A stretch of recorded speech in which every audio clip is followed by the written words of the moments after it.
ஒரு பிரச்சாரம் தொடங்கிய பிறகு, எங்களுடைய தலைவருடைய பிரச்சாரம் தொடங்கிய பிறகு, அந்த இடத்துக்கு வந்த பிறகு மக்கள் எல்லாம் இருக்கிறாங்க. ஒரு காவல்துறை அதிகாரி கூட அங்க இல்ல, ஒரு காவலர் கூட இல்லை. ஒரு சம்பவம் நடக்க வேண்டும், ஏதாவது ஒரு அசாதாரண சூழ்நிலை உருவாக வேண்டும் என்பதற்காகவே அந்த மாதிரியான சூழ்நிலையை காவல்துறையே ஏற்படுத்துகிறான்னு தெரியல. முக்கியமாக சென்னை காவல்துறை இதை வேண்டுமென்றே செய்கிறார்கள் தான் நாங்க நினைக்கிறோம். அடுத்ததா பாத்தீங்கன்னா, இன்னைக்கு எங்களுடைய தலைவருக்கு கொளத்தூர்ல நாங்க பிரச்சாரத்திற்கான ஏற்பாடுகளை நாங்க செஞ்சிருந்தோம். அதுல மைக் யூஸ் பண்ணணும், ஸ்பீக்கர் யூஸ் பண்ணணும் அப்படின்ற பெர்மிஷனும் வாங்கியிருந்தோம்.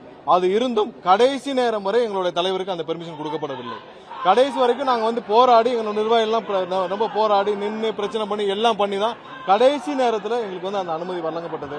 மிகவும் கடுமையான ஒரு சூழ்நிலையில் ஒவ்வொரு இடத்திலும் எங்களுடைய பிரச்சாரத்திற்கான தடைகளை இங்க இருக்கிற காவல்துறை திமுகவுடன் இணைந்து கொண்டு, திமுகவுடன் பணம் பெற்றுக்கொண்டு, திமுகவுக்கு கைக்கூலியாக செயல்படும் ஒரு பெரும்பாலான அதிகாரிகள் இதை செஞ்சுக்கிட்டு வராங்க.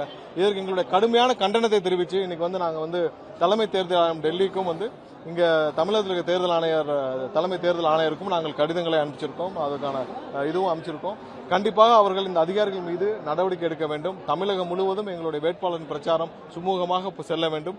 இந்த தேர்தல் ஒரு மாற்றத்திற்கான தேர்தல். கண்டிப்பாக 234 தொகுதி எங்களுடைய வேட்பாளர் அனைவரும் வெற்றி பெறுவார் என்பது எந்த மாற்று கருத்தும் இல்லை.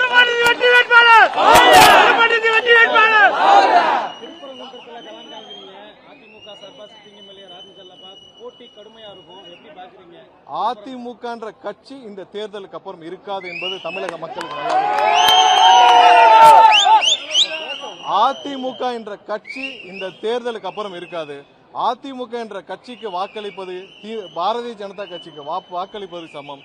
இந்த தேர்தலுக்கு பிறகு திரு எடப்பாடி பழனிசாமி அவருக்கே நல்லா தெரியும், திரு எடப்பாடி பழனிசாமி அவர்கள் பொதுச் செயலராக இருக்க போவது கிடையாது என்பது உறுதி.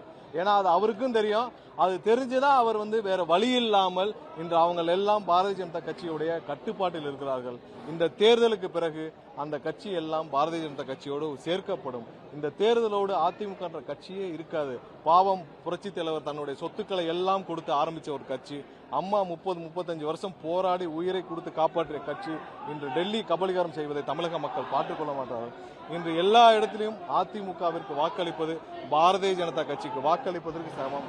அதனால எந்த இடத்திலும் அதிமுக வேட்பாளர்கள் வெற்றி பெறப் போவது கிடையாது. எங்களுக்கு ஒரே போட்டி திமுக தான். திமுக கண்டிப்பாக இந்த 2011 என்ன மாதிரியான முடிவு ஒரு எதிர்கட்சி கூட ஆக முடியாத ஒரு நிலைமை இருந்துச்சோ அதே தான் இப்ப நடக்கும். அதிமுக யாரு நின்றாலும் எங்களுக்கு கவலை இல்லை. கண்டிப்பாக திருப்பரங்குன்றத்தில் வெற்றி வாய்ப்பு 100% உறுதி செய்யப்படும்.